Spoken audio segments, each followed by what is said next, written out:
Warren Sharp, everybody. How you doing, Warren? I'm doing good.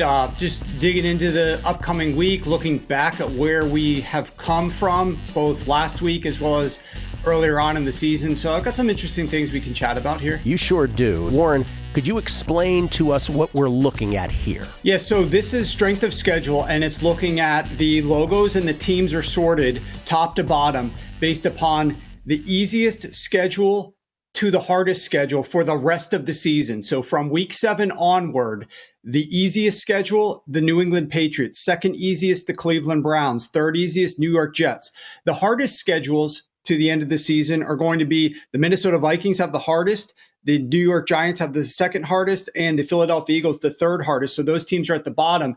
And the yellow sort of orangish grayed out logos, that's what teams did so far this season. So through weeks 6, 1 to 6 is the shaded logo. So for example, if you're looking at the very bottom of the screen, the Minnesota Vikings have played the number one easiest schedule, weeks 1 to 6. And are going to the rest of the season play the number one most difficult schedule the rest of the way. So that's one team that obviously stands out to discuss from this graphic. But if you need to look at this a little bit more detail, I tweeted it out on my Twitter handle, and we'll be talking about this throughout the coming weeks. Gill, I know you love digging into strength of schedule as much as I do, and chatting about it, talking about rest and schedule and things of that nature that maybe not as many people are discussing. And I do think it provides an advantage both in the futures market, but also in like a week-to-week basis, looking at some of these things. And so there's a few things that obviously stand out as it relates to this strength of schedule graphic. And you have, if I'm reading this correctly, you have the Falcons playing the hardest remaining schedule moving forward. Is that correct? Am I looking at that right? No, the Vikings the play Vikings the hardest strength of schedule. The Falcons, the Falcons have played. Yes. The Falcons have played the number one most difficult schedule in the NFL through the first 6 weeks, and are now going to be playing about a league average schedule. So if you want to look at who's played the toughest schedule, it's not as intuitive, but let's look to the logos that are off to the right. The Atlanta Falcons have played the most difficult schedule. The Chicago Bears, second most difficult schedule. The Baltimore Ravens, the Miami Dolphins, and the Philadelphia Eagles. Those are the teams with the 5 most difficult schedules so far on the season. And obviously all of them are going to play easier schedules than that, with the lone exception of the Philadelphia Eagles. The Philadelphia Eagles will still be playing one of the most difficult schedules in the NFL to the end of the season. So things aren't going to get any easier for that team and that offense, and the adjustments that they obviously need to make. They have a little bit of extra time given their embarrassing loss last Thursday to try to fix some things. But that's a team that definitely needs a better objective. And we're going to talk in a second, Gill, about the Detroit Lions. Like the coaching of the Philadelphia Eagles, the game planning, the strategy for what this team needs to do must improve. It's embarrassing. They have too much talent, especially on the offensive side of the ball, to be floundering the way that they did against the New York Giants. And it seemed to me that's a game sort of in the short memory because it was last Thursday.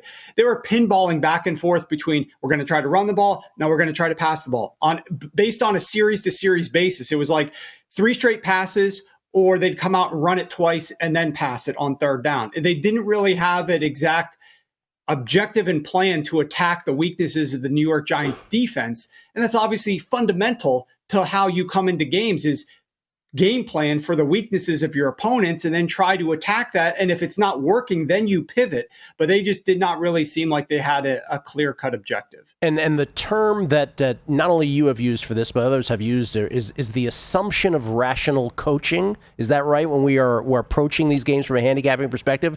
And sometimes the assumption is just what we always say about assuming, right? Yeah. Exactly. But for both you and me especially, when I'm looking at the Detroit Lions specifically, I did not understand. This to me was a failure by John Morton. And this is easy in hindsight to look back on it, but this is how they need to evaluate themselves. And I think if they looked back at it with a very critical eye, they couldn't disagree too much with this analysis. You know, the Kansas City Chiefs, we talked about it on your show, I think last week, Gill. They were the number one difference between play action pass versus non-play action pass defensively. Yes. They were a top 5 defense if you do not use play action, but they are the worst defense in the NFL to pass on when you do use play action. And the Detroit Lions had the number one highest play action rate entering the season, entering this game. And they used play action on just 29% of their early down passes, which ranked league average last week. It was a below average number in general. And when they ran the ball, so on first down, that's when you should be looking to use play action. When they ran the ball on first down, though, 54% of their first downs in the game were runs. 77% of their first downs in the first half were runs. Those runs averaged negative EPA per rush and a 39% success rate. But when they passed the ball, Gill, on those first downs instead, they were averaging plus 0.58 EPA, 91% success. Jared Goff was 11 for 11, averaging 11 yards per pass attempt. So my thought is, when you're entering this game and you know that you like to run the ball, you're one of the highest run rate teams in the NFL, but you're going up against the Kansas City Chiefs defense that is the worst in the NFL against play action. You should be leaning more into some of these play action pass plays on early down, specifically on first down, which might have success. They didn't build that into their game plan. But as they're looking at their game plan and they're watching the game play out in real time, adjustments must be made to say, hey, we're having a ton of success passing the ball. Jared Goff is 11 of 11 when he's passing the ball on first down. Why don't we lean a little bit more into this? And they still, over the course of the entire game, were 54% run on first down for negative EPA. So to me, from a game planning perspective before the game, there was a failure for us to believe that there was rational coaching displayed by John Morton, and then there was a lack of adjustments in game. Why is this important to discuss right now? Well, two reasons. Number one, John Morton has to figure this out moving forward. There are a lot of big games for the Detroit Lions. This is not Ben Johnson there anymore. We have to understand what we're getting out of John Morton. John Morton has to figure out better ways to call games for the Detroit Lions against decent defenses to attack weaknesses rather than just do what he wants to do. But secondly, he's going up against this week, Gil, the Tampa Bay Buccaneers. Do you know what the Tampa Bay Buccaneers rank against play action passes? Number 31. The Chiefs were number 32. The Bucs are number 31. They must ramp up their play action rate. Take the failure from last week, learn from it, use a lot of play action this week. Don't just sit back and run the football on first down, but use play action passes at a higher rate against this Bucs defense this week. Real quick, Warren, in your last couple of minutes, can we go back to the strength of schedule? Because it begs the question of the schedule that the teams have had and now what they have moving forward, easy or hard. What's the biggest step up or step down in competition week 7 based on this graphic?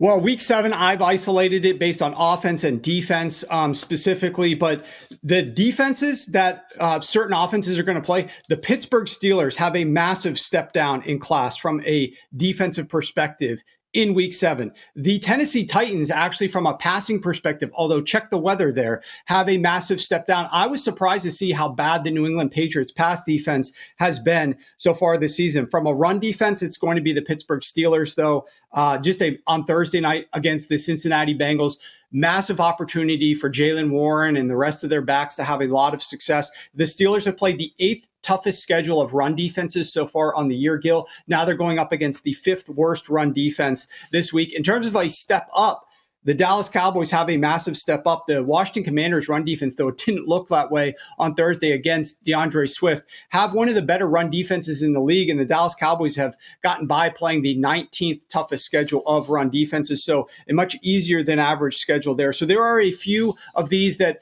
in future weeks we can maybe spend a couple minutes on, and I can give you a new graphic each week that talks about some spots for that current week to be looking at. I love that. That's where the gold is, somewhere in there. That's beautiful, Warren. Thank you so much. Always interesting. Awesome stuff. Appreciate it.